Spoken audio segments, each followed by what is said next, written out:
Welcome back to the David Pakman Show. Welcome to the bonus show. I can recall quite a long time ago talking about California being one of the first cities, California having one of the first cities, or perhaps having the first city to have a citywide ban on plastic bags. Mm-hmm. California is now the first state to ban these single-use plastic bags.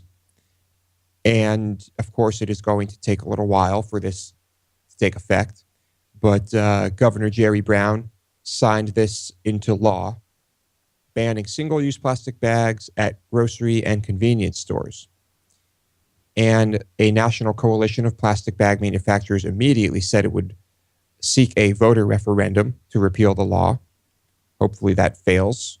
The law is scheduled to take effect in July of 2015. SB 270.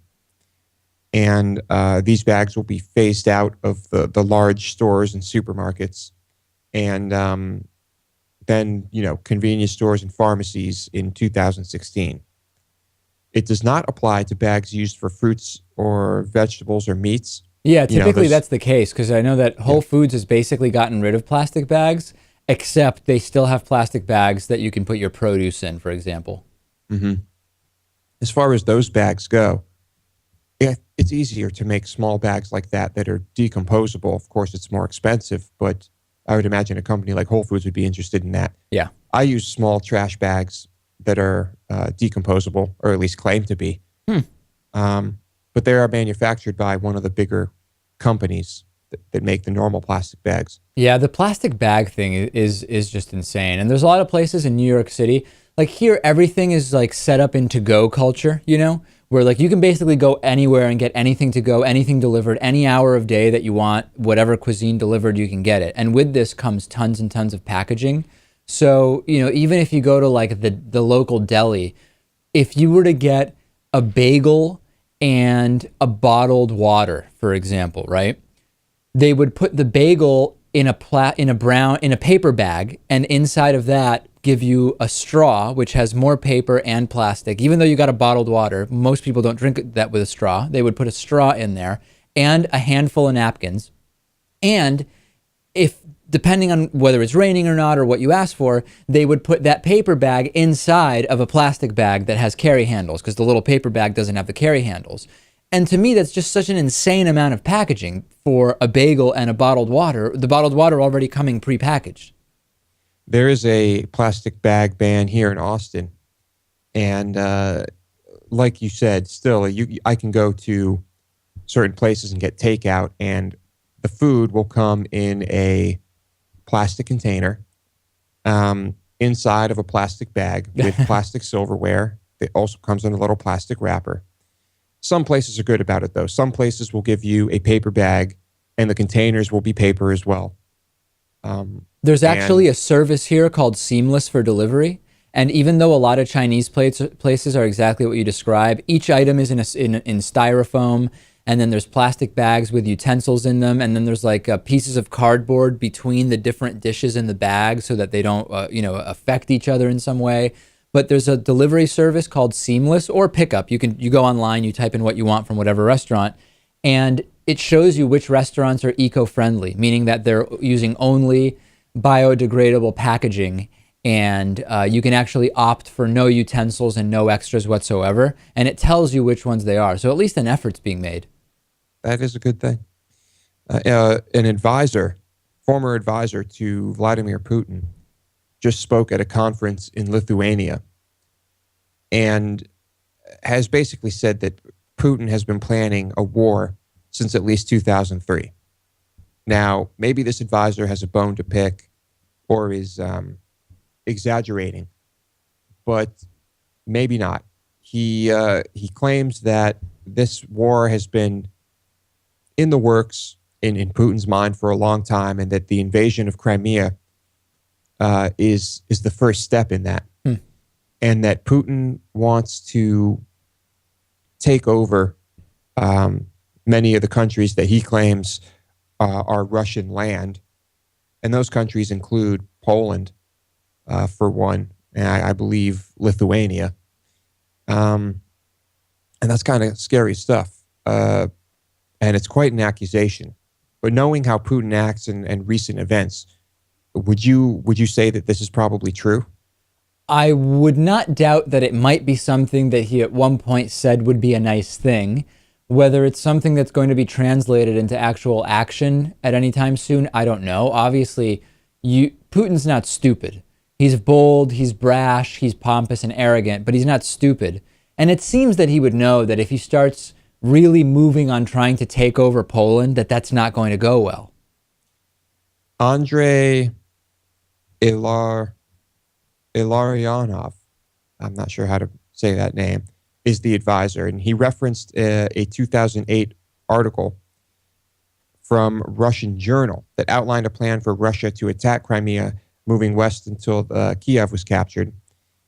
And this advisor said, as we see, not only were they preparing, they were publishing it. And he seems to think that Putin has just set things in motion.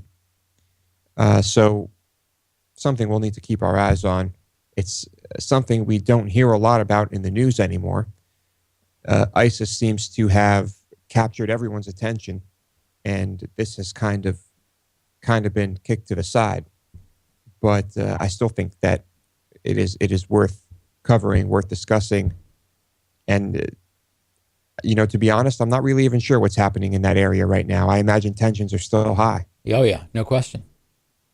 So, yes, it is important, but unfortunately, all we hear about is ISIS. And the billion we've spent so far on ISIS has gone where, as we discussed earlier this week? Yeah, not sure. Into some very expensive jets and bombs that might be doing no good. Speaking of ISIS and Syria, Syria is trying to restore tourism to peaceful parts of the country. Now, if I told you that there were peaceful parts of Syria and that you could get a great deal on a flight right now and that you could see much of the country, much of these peaceful parts, and it would cost you very little, and that there's some fascinating history here, would you be interested in doing that? I wouldn't disbelieve that there are peaceful parts of Syria, because I've looked at the maps of what areas are controlled by which group and the like, and I know that there are significant parts of Syria that are presumably safe.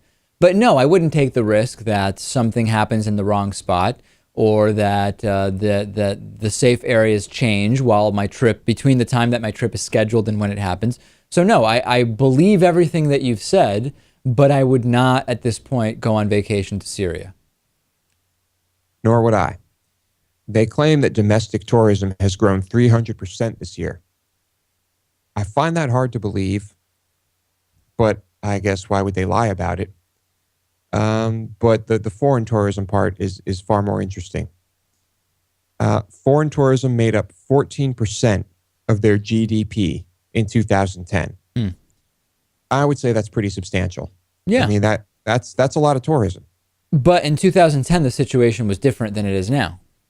Yes, exactly. They were bringing in about $8 billion a year from that. Last year, something like 465,000 tourists visited the country. Now that to me is still shocking. That being down from the 8 million before the fighting started. So I guess they had something like around 8 million tourists a year, down to 465,000 tourists after this craziness broke out. But I still find it shocking that 465,000 people decided to go, were tourists in Syria while this was happening, aren't you? Yeah, I mean, it's not, if you think about that 400,000 people, it's a lot of people. But if you think about it in the grand context of from the entire world, 465,000 people or whatever the exact number was, it's not a crazy number given that, as you said, huge parts of Syria are safe. I don't know enough about what it means that it's safe to trust myself to say, yes, this makes sense to go. And officially, the State Department still says that they do not recommend that you go, and that if something happens, they can't guarantee your safety. That is true. So I don't know. I would also be curious to know what percentage of those people were, let's say, I don't know, visiting family or something like that. But I was surprised by that number. Anyway, the war rages on in Syria, and I guess you can't blame the government for trying to boost tourism. Perhaps it is individual cities that are trying to do this, individual regions. Who knows if that government is even going to be in power much longer. But what would have to change for you to say, okay, I think I'm ready to go to Syria for a vacation? Oh, man. I mean, all of this would have to stop. There would have to be no fighting. You know, I don't envision a situation in which I would go to Syria. You know, if all the fighting stopped right now, and they got their shit together, maybe I'd consider going in 10 years. And it would take 10 years of peace before you'd consider going. I think it would. Wow. But that's just assuming that, you know, peace is peace would still mean that, yeah, okay, there's still some things happening. I mean, when does the fighting ever just completely stop? You know, there's still going to be issues. Yeah, I just don't see it happening. I don't think I'll ever set foot in Syria. Fair enough. Yeah. Unfortunately, I would like to see every country, but it's some of them are just probably never going to happen. Iran, you know, who knows if I'll ever see Iran? Yeah. It's very high on my list. I'd like to see my family members, my uncles. Does your dad have any thoughts at this point of going back, or has he basically decided that at this point it's just too risky? Well, to start with, I don't even remember how many hours of work he had to put into just getting the paperwork together and all the documents in order to go over there the first time. That was quite a while ago. I imagine it would be even more difficult now. But he'd be safer over there than I would be. Right. They could just tell me that I need to serve in the military, and I'd be, you know, I might be screwed. They allow Jews in the military? Well, yeah, maybe that's a way out of it. Tell them I'm Jewish. Yeah, then maybe they put a bullet in my head. I don't know, but that might never happen too, and that's kind of disappointing. Well, who knows? Maybe I'll talk to my dad and get his take on it. I haven't talked to him about it in quite a long time. Yeah. Tourism in Syria.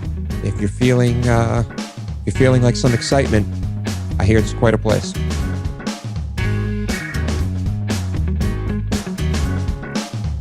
The David Pakman Show at davidpakman.com.